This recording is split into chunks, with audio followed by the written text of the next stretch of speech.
A US-style migration debate is taking over Britain's election, with a Trump acolyte leading the charge. I'm going to be reading this interesting piece from CNN, you guys. Let's go.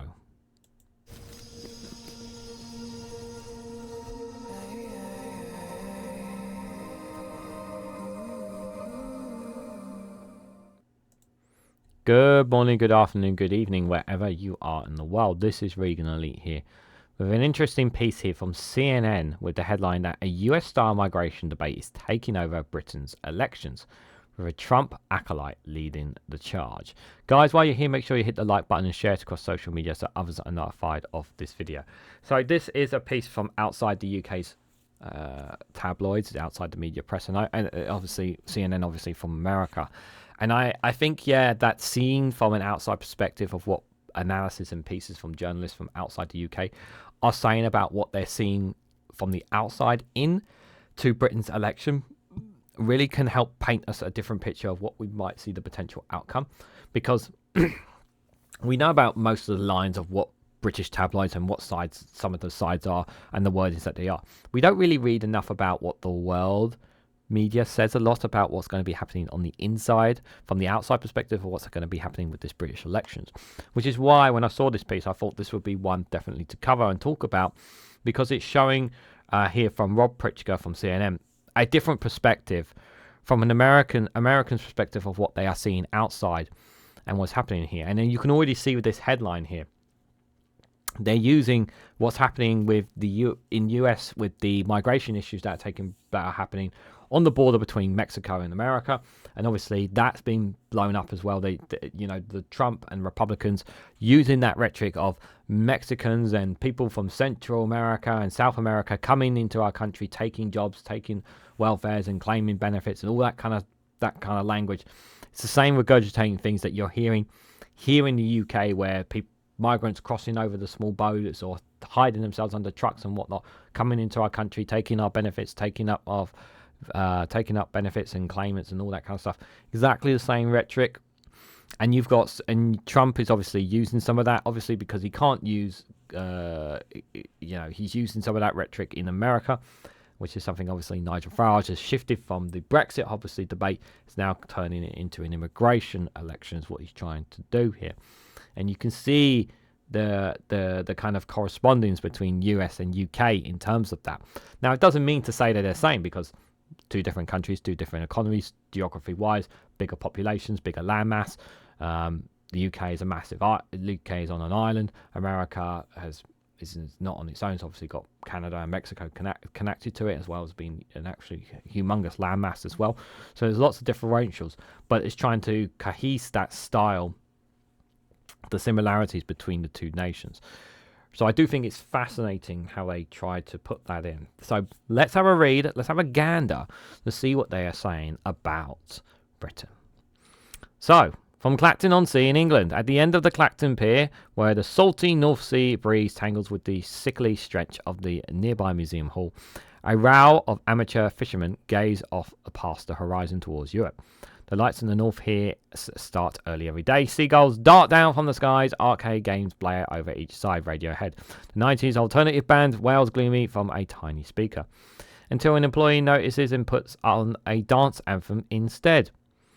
Funfair is always in town, but the people have stopped coming. We see a bit forgotten down here in Clacton. Danny Ball, a small business owner, tells CNN of his aging seaside home, which can no longer rely on visitors from London.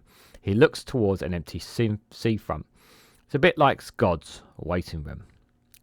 But Clacton is the front line of Britain's migration debate, and there is one man who can draw a crowd: Nigel Farage, the rabble-rousing architect of Brexit and the figurehead of the country's populist right, who told hundreds on the pier last week that he was running to be their Member of Parliament in next month's general election.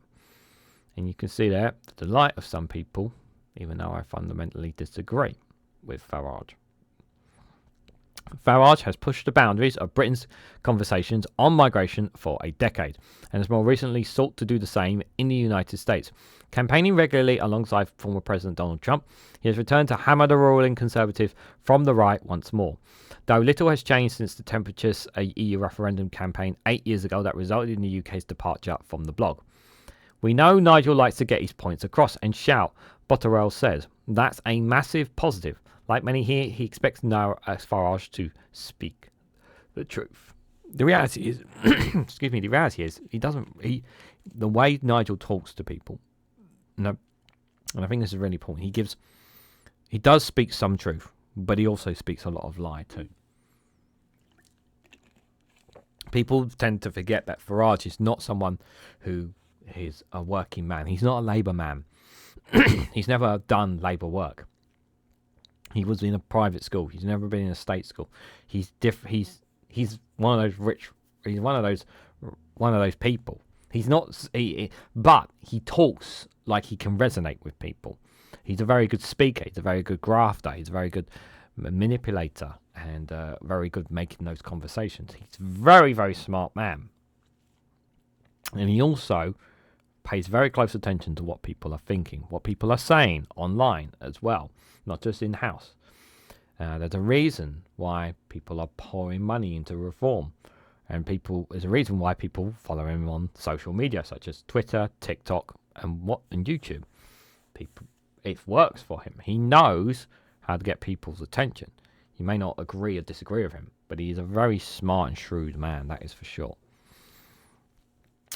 Farage is the favourite to win Clacton and become an MP at the 8th attempt. His Reform Party is meanwhile swallowing up support of dissatisfied ex-Conservatives across Britain, dragging the ruling party into what the polls suggest will be an enormous battle for second place behind runaway leader Labour. One pollster had this week had Reform, an upstart group formed by Farage in 2018, then known as the Brexit Party, overtaking the Conservatives. Others have them close behind. So yeah, you can see there, broken down beach bar. Somebody sitting on their own. Britain's first past the post electoral system makes it difficult for fringe groups like Reform to win more than a handful of seats in Westminster. But if the predicted surge holds, it could push Prime Minister Rishi Sunak's party to once-in-a-lifetime defeat and hand Farage an outsized role in British politics nonetheless.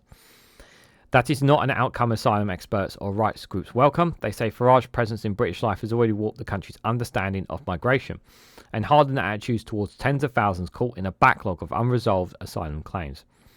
He can talk about migration in the way that it makes it sound like he's really telling the truth, telling it like it is, and playing into people's deepest fear and prejudice. Zoe Gardner, a migration policy specialist, tells CNN.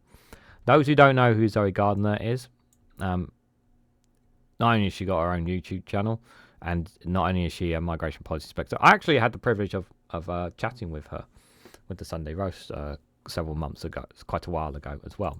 She's very good with her knowledge. She knows this stuff inside and out.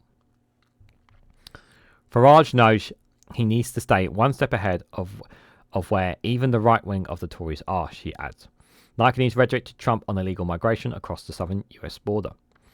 They always want more, she said. Their career is based on pushing things ever further. Clacton's pub landlords are well equated with Farage, a national political campaigner typically pictured with a pint in his hand. He came in today, said Lewis Brokewell, who runs the Free J's pub, nodding to a slash of campaigner posters left behind the bar. When he turned up, lots of people turned up. People recoiled too. Few Britons as well as diverse as Farage, whose career had relied in large parts of his willingness to reach for an alarmist and confidential language when discussing immigration. Since announcing his candidacy, he has warned supporters of an invasion of asylum seekers. He was condemned by rival parties for claiming to Sky News that a growing number of young Muslims do not subscribe to British values. Yeah, that was incredibly insulting. That was. Yeah, so a rundown amusement there from the looks of it, because obviously... Yeah. On Saturday, Foreign Secretary and former Prime Minister David Cameron, whose own premiership was thrown, of course due to tussles with Farage over Europe, condemned his former foe, claiming that Sunak, whose parents migrated to Britain from India, doesn't understand our culture. Made after Sunak returned early from events to mark the 80th anniversary of D-Day, Cameron had told the Times, "You don't have to watch Sleep Dog trials to hear a dog whistle." But Farage's relevance doesn't exist in a vacuum, despite years of tough rhetoric and politics aimed at deterring the arrival of asylum seekers. Divisive largely to placard Farage supporters, Britain's asylum system is creaking. Legal migration is higher than it was before the 2016 referendum, which has benefited Britain's understaffed public services and sectors like hospitality. 1 in 5 healthcare workers is a non-UK national, but placed pressures on other parts of the social economic fabric like housing. And illegal migration, often mentioned in the same breath as Farage and symbolised for millions of Brits by small boat crossings across the Channel from France, has soared too, despite Sunak's pledge to stop the boats. Yeah, we all remember that. Put simply, Britain's approach to migrants and refugees is harsher but less effective than before. So this analysis piece here is sourced from the UK Home Office here. So small boat crossings to the United Kingdom fell last year, but they're rising again. Rishi Sunak's government passed the Illegal Migration Act in 2023 and pledged to stop the boats, but the same number of people crossing the English Channel in small boats from the 1st of January to the 12th of June this year was 28% higher than the same period last year. So you can see here, so you got it on year, and then you got in the months there. You got it on the same months there, which is kind of interesting. So in January and March, it's 5,400 more higher. In April and June, you can see there 5,900 there. Not as high as some other years there. And July and September, we can see in 2022 we had 20,000 more. It did go down in 2023 in terms of numbers. And again in October and December there, you can see the numbers there. So right now in comparison, look, doesn't look very good, this 2024 figure compared to in comparison to 2022. It's very possible it could, because we are in June, it's very possible that we could have the same number 2 years ago in terms of migration levels, according to this statistics from the Home Office. It's very not good picture, obviously. And Tories have effectively closed the asylum system. You arrive and your claim will not be processed, Garner says. CNN has contacted the Home Office for comment. Around 100,000 people are waiting to hear if they will be granted asylum, a limbo that can be punishing, particularly those housed in hotel or detention centres, like the Bibby Stockholm, that barge that floats off Britain's southern coast. In the county of Kent, south of Clacton, one of those asylum seekers, Mansud, told CNN, "It's not a nice feeling to consistently have on your mind that any day you can receive a letter sending you to the barge, or a nearby Napa military barracks, another controversial detention centre cited fundamentally unsuitable by a group of MPs in 2022. Masood was born and raised in Afghanistan and initially came to the UK on a student visa. After studying in the UAE, he applied for asylum last year and he was immediately put in a taxi and sent to live in a hotel where he remains today. He fears for his safety in Afghanistan, having been critical online of the Taliban prior to his 2021 takeover of the country. CNN is not publishing his last name due to fears it would affect his claim." So this is also a graph here from the Home Office that CNN have got. UK asylum claims the backlogs have soared since the Brexit referendum. 2/3 of applicants waited more than 6 months for a decision for their claim as of March this year, but the backlog started to fall after more than a decade of growth as more caseworkers were employed and a record number of asylum cases were withdrawn last year. So this is more than the dark colour is more than 6 months and the light one is less than 6 months. So from 2012, obviously 2011 there. This is under the whole period of the Conservatives. So as time has passed on, things have gotten worse and worse and worse. And obviously, the backlog has just gone up and up and up ever since then. Now, you could argue that perhaps during COVID, perhaps there was other priorities, but they've never really done enough to address it. So 2024, obviously, it's just not good enough really from the Conservative point of view there when you look at that graph.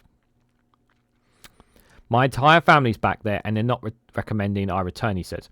I think if I decide to go back home, they might arrest me at the airport." He says his hotel is cramped with most residents sharing rooms.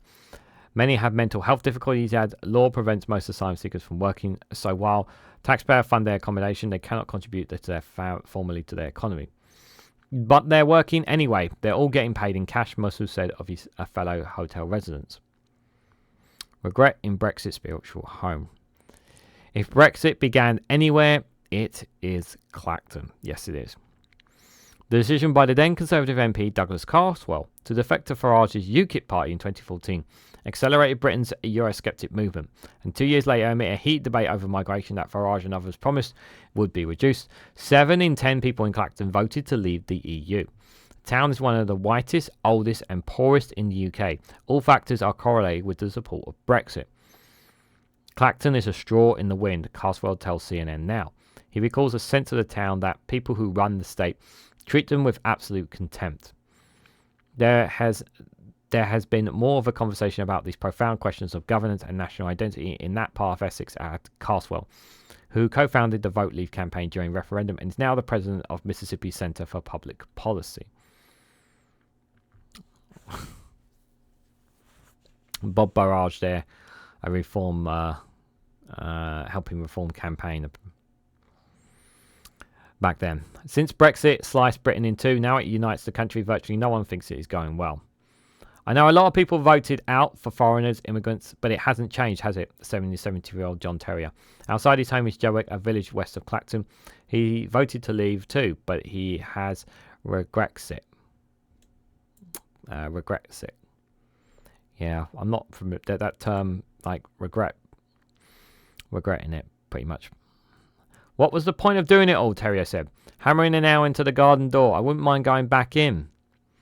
As he speaks, the next door neighbour snipes back. Ahead, Bob Bray, 69, was at Farage rally last week.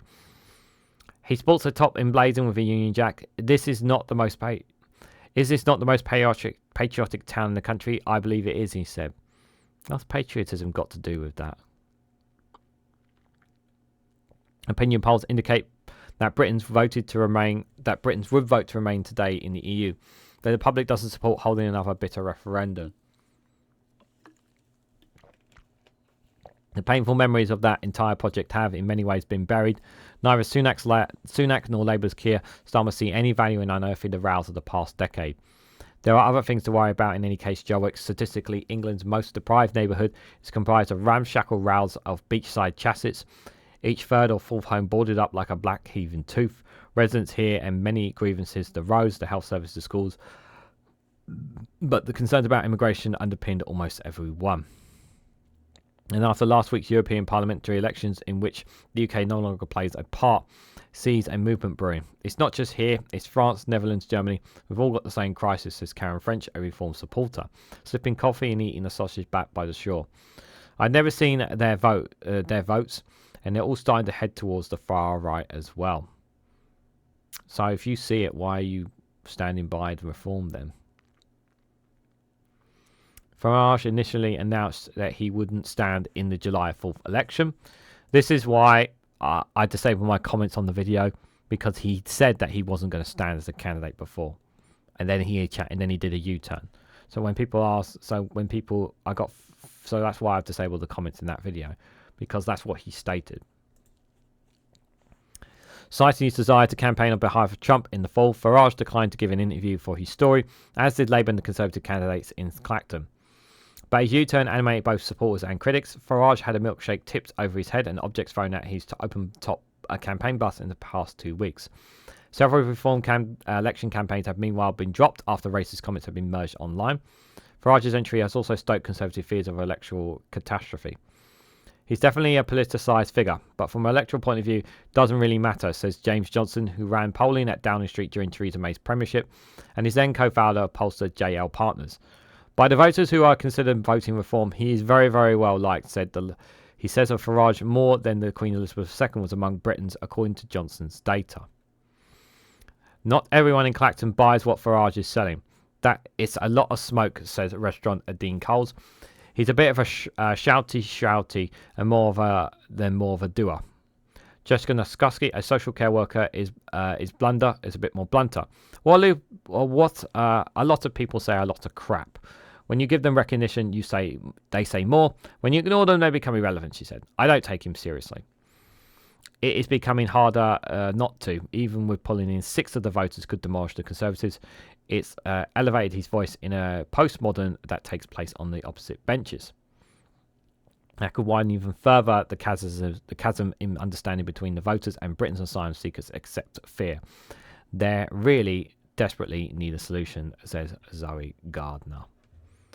That is a very fascinating piece there from CNN. Very fascinating piece, in to say the least. Yeah, sometimes, you try to understand why people vote for certain candidates, and you try to understand what do people see in him. Well, he's charismatic. He resonates with what people feel, and they feel that he is someone that is going to change their country for the better. That's how generally people feel about Farage, even though I don't believe for a second he will. And some people in my channel feel that he doesn't. Some people feel, actually, on my channel, who are subscribed on my channel, feel that he is the best thing that's ever going to happen to this country. It's crazy, but it's true. That's how some people generally feel. They're seeing it from an outside reading this piece, seeing it from an outside perspective, hearing from Zoe Cardinal on this. This is why, for me, we need more than ever media reform. Because then he could be held more accountable in front of the media. I do think he's going to get him. I think it's inevitably going to happen. But could they potentially become the opposition party? The answer is I don't know. I honestly don't know on hand on heart. But what I do know is that he is still continuing to make an impact in British politics, whether we like him or not. But what do you guys think? What do you guys make of this piece and analysis from CNN? What do you guys make on the thoughts of Zoe Gardner in that piece? What do you guys make of some of the numbers that are coming up as well? What do you guys make of things that are going so far in this general election? Let me know your thoughts and more in the comments section down below. If you found this video informative, please hit the like button. It would be greatly appreciated. Share it across social media so others are notified of this video. And subscribe, because it really does help support the channel. And if you want to go one step further, financially support me and the work that I do here, you can do so by becoming a YouTube member for as little as 99p, or join me on Rumble or Patreon for exclusive content on those platforms. So thank you all so much for watching. I hope to catch you all very, very soon.